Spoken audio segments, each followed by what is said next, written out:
আসসালামু আলাইকুম রহমতুল্লাহ বরকাতু। আপনি হয়তো জানেন না যে 31st নাইট পালন করা এটা আসলে একটা শিরকি কাজ।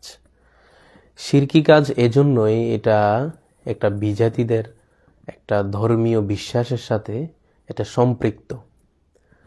হাদিসে রসুল সাল্লাল্লাহু আলাইহি সাল্লাম বলেন যে কোনো জাতি যদি কোনো মানুষ যদি কোনো বিজাতিদের অনুসরণ করে, কোনো জাতির অনুকরণ করে তাহলে সে ওই জাতিরই অন্তর্ভুক্ত এবং তাদের সাথেই তার হাসর নসর হবে।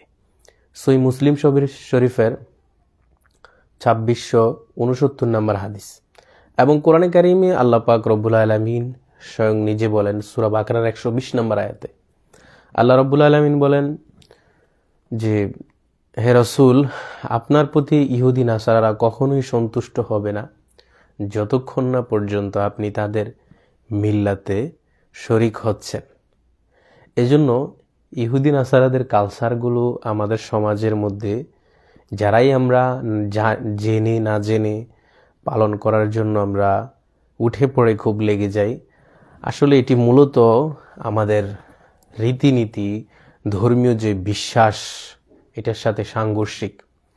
আজকে 31st নাইট যারাই পালন করছে আসলে তারা মনে করছে যে এটা নিছক একটা উদযাপন, এটা মজমাস্তি, এতটুকুই।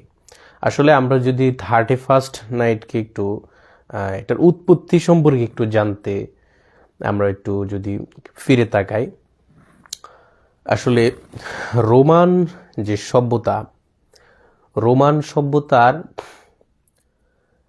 প্রাচীনকালে 46 হিজরিতে রোমানরা একটা দেবতার পূজা করত, অনেক দেবতার পূজা করত। এর মধ্যে একটি দেবতার নাম হচ্ছে জানুস, যে দেবতার দুইটি মুখ, সামনের দিকে একটি মুখ, পেছনের দিকে একটি মুখ।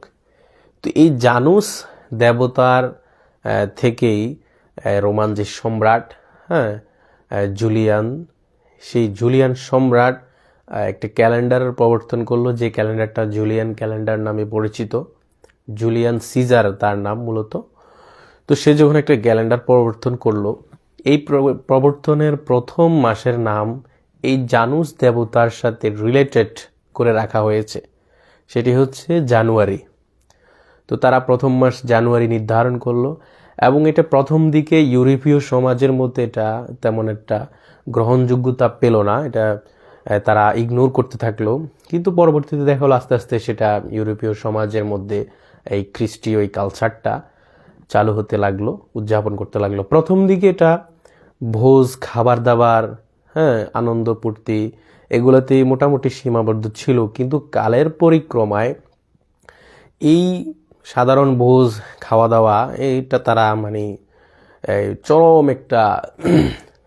একটা বিপর্যয় এবং চরম বিশৃঙ্খলা একটা রূপ নিল।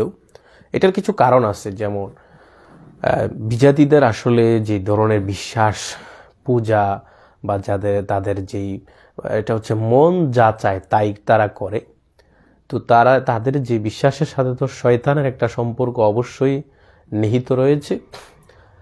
প্রশ্ন হলো এই কালচারটা আমাদের মুসলিম সমাজের মধ্যে কিভাবে ঢুকে গেল? এটা হচ্ছে যে মুসলিম সমাজে এভাবেই ঢুকেছে যে বিশ্বব্যাপী যে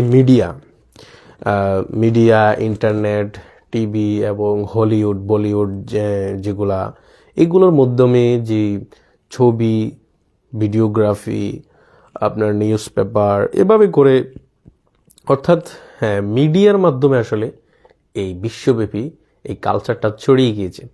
এটা মূলত একটা ভোগবাদী উৎসব। আপনি দেখেন 31st নাইটে কেউ কিন্তু বলে না যে আমরা নতুন পোশাক পরবো, আমরা ভালো খাবার খাবো, আমরা এটা উদযাপন করব, পাশাপাশি আমরা হত দরিদ্র মানুষদেরকে আমরা আমাদের এই উদযাপনের একটা অংশ হিসেবে নিব, এটা কিন্তু বলে না। এটা এখানে যাদের টাকা আছে তারাই উড়াবে এবং যা ইচ্ছে তাই করবে, যা ইচ্ছে তা খাবে। এই যে 31st নাইটে বিশ্বব্যাপী আসলে ক্ষতির পরিমাণটা সবচেয়ে বেশি। আপনার মদ্যপান করে একটা ছেলে গাড়ি চালাচ্ছে, একটা মেয়ে গাড়ি চালাচ্ছে, এটাতে কি আইন শৃঙ্খলা পরিস্থিতির উপর কি প্রেসার পড়ে এটা কল্পনা করা যায় না। উশৃঙ্খলভাবে গাড়ি চালিয়ে অ্যাক্সিডেন্ট করে। এবং 31st নাইটে একটা অন্যতম একটা দিক হচ্ছে পানুষ উড়ানো। এই যে পানুষ আগুন ধরিয়ে এটাকে আসমানের দিকে উড়িয়ে দেওয়া, এই পানুষটা উড়ানোটা যতটা বর্ণিল, মানে যতটা জৌলুসপূর্ণ দেখাচ্ছে, এটার শেষ যে একটা মর্মান্তিক একটা ঘটনার মাধ্যমে যায়, এটা আসলে যিনি পানুষটা উড়েই দিচ্ছেন তিনি ওই উন্মাদনায় সেটা আর ভেবে কুল পান না। আপনার এই পানুষটা আপনি উড়েই দিলেন, এই পানুষ আপনি হাসি খুশি করে সবাই চিৎকার মেরে উড়িয়ে দিলেন, কিন্তু এই পানুষের এটা কি হাওয়ায় মিলিয়ে যাবে? কখনোই না। এই পানুষ কোথাও না কোথাও এটা পড়বে।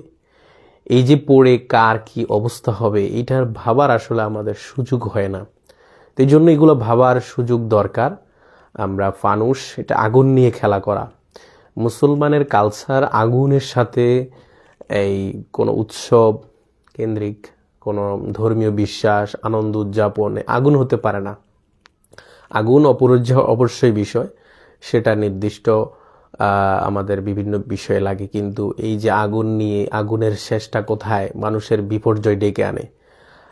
বাংলাদেশে অহরহ নিউজগুলো চলে আসছে, অলরেডি আপনারা ইন্টারনেটে চোখ পলক রাখলেই আপনারা দেখতে পাবেন যে অসংখ্য মানুষের ঘর বাড়ি বাসা বিভিন্ন স্থাপনাতে মানুষের আগুন লেগে মানুষের অনেক ক্ষয়ক্ষতি প্রতি বছর হচ্ছে, এটা বিশ্বব্যাপী। এবং বিভিন্ন প্রাণীদের সবচেয়ে বেশি আপনার প্রাণী জগতের যে ক্ষতি, এই ক্ষতি সারা বছরে যা হয় তার চেয়ে বেশি হয় যে এই একমাত্র এই পানুষ অর্থাৎ এই 31st নাইট কেন্দ্রিক যেই ক্ষতিটা হয়। এখন প্রশ্ন হচ্ছে আসলে 31st নাইট আমরা না জেনে যেভাবে এটাকে একটা উৎসব হিসেবে ধরে নিচ্ছে, আসলে সেটা নিছক কোনো উৎসব নয়। এটা একটি ধর্মীয় রীতিনীতি, রোমানদের পূজা আর্চনা এবাদত বন্দিগি বা তাদের এই শয়তানি কার্যকলাপেরই একটা অংশ। এই জন্য শিরকি কাজের সাথে আমরা কখনোই উচিত হবে না এটার সাথে জড়িয়ে যাওয়া। লাস্ট আমি একটা পয়েন্ট আপনাদের সামনে বলবো, সেটা হচ্ছে দেখুন আমাদের বাংলাদেশের প্রেক্ষাপটে আমি কথা বলি। বাংলাদেশে আপনি মনে করেন যে কোনো গভর্নমেন্ট থাকুক, যে কোনো, এটা আপনি মনে করেন ইসলামিক গভর্নমেন্ট নন ইসলামিক গভর্নমেন্ট, কিন্তু সে তো মুসলমান, এবং আপনি যদি ওই ব্যক্তি যদি মুসলমান নাও হয়, এই দেশের 95% মুসলমানের ফালস বুঝতে হবে, তাকে অবশ্যই ক্ষমতায় থাকতে হলে মুসলমানের পক্ষে কথা বলতে হবে এবং মুসলমানকে মানে প্রাধান্য দিয়েই তাকে পরিচালনা, দেশ পরিচালনা সব কিছু করতে হবে। যাই হোক, যদিও বাংলাদেশের ইতিহাসে নন মুসলিম সুপার লিডারে একদম সুপ্রিম লিডারে পরিণত হয়েছে, এটার ইতিহাস এ পর্যন্ত নাই।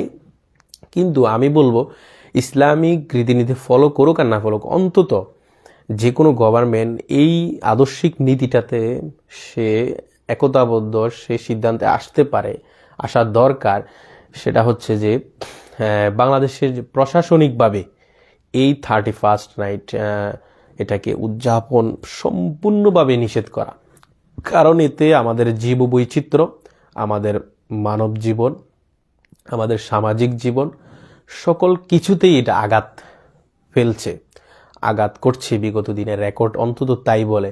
যদিও 2025-এর শেষ অবধি এবং 24 যে আগমন, আজকের এবারের যে 31st নাইটে অবশ্যই বাংলাদেশে প্রশাসনিকভাবে অনেক কঠোর উদ্যোগ গ্রহণ করেছে, যেহেতু বেগম খালেদা জিয়ার একটা শোকাহতের সময় চলছে। তো বলছে যে শোকাহতের দিনে, শোকাহতের রাতে বা শোকাহতের এই সময়টাতে এই ধরনের সকল কিছু নিষিদ্ধ। এটা কতটুকু বাস্তবায়ন করতে পারবে প্রশাসন, সেটা আজকে বাস্তবতায় দেখা যাবে। তবু কিছু কিছু মানুষ, কিছু কিছু উশৃঙ্খল ছেলে পেলে এটা করবেই, কারণ আপনার এটা আগে থেকে ওরকমভাবে ডিজাইন করা নাই। সেজন্য আমি বলছিলাম আপনার আগে থেকে প্রশাসনিকভাবে এটা বিষয়টা যদি এমনভাবে তদারকি করতো, প্রতিটা ওয়ার্ডের কাউন্সিলর, প্রতিটা ইউনিয়ন পর্যায়ের ওয়ার্ডের মেম্বার, এই ধরনের যত প্রশাসনিক কাঠামো আছে সকল কিছুর মধ্যে যদি এই নির্দেশনাগুলো দিয়ে দেওয়া হতো যে যেই বা যারা 31st নাইট কেন্দ্রিক আপনার আতশবাজি ফুটাবে, পানুস উড়াবে, মানে উদযাপন করবে, সোজা একদম কথা হচ্ছে যে উদযাপন যে করবে তাকেই আইনের আওতায় আনা হবে, কঠোর শাস্তির বিধান দেওয়া হবে। এই ধরনের কিছু যদি যে কোনো গভর্নমেন্ট চাইলে এটা পারে, এবং এটা দেশের মানুষের শান্তি শৃঙ্খলার জন্য অত্যন্ত কার্যকরী হবে। সেজন্য আমি বলবো আমাদের গণদাবি এটা হওয়া উচিত যে জীববৈচিত্র্য রক্ষার্থে, সামাজিক শৃঙ্খলা বজায় রাখতে, এই যে নেশাদ্রব্যের ছড়াছড়ি এগুলাকে এই নৈতিক অবক্ষয় থেকে আমাদের সমাজ সোসাইটিকে মুক্ত রাখার জন্য, রক্ষা করার জন্য অবশ্যই এই প্রশাসনিক কাঠামো দিয়ে অন্তত এখনো পর্যন্ত প্রশাসনিক কাঠামো দিয়ে যদি নিয়ন্ত্রণ না করা যায়, অন্য কোনোভাবে আসলে অতটুকু কার্যকর হবে না। ধর্মীয়ভাবে যারা দ্বীনের দায়ী আছেন, বক্তব্য দিয়ে যাচ্ছেন, এটার দ্বারা কিছু হবে, তবে সেটা নগণ্য। প্রশাসনিকভাবে যেটা হবে সেটা সবচেয়ে কার্যকর হবে। তো সকলকে ধন্যবাদ। আসসালামু আলাইকুম ওয়া রাহমাতুল্লাহ।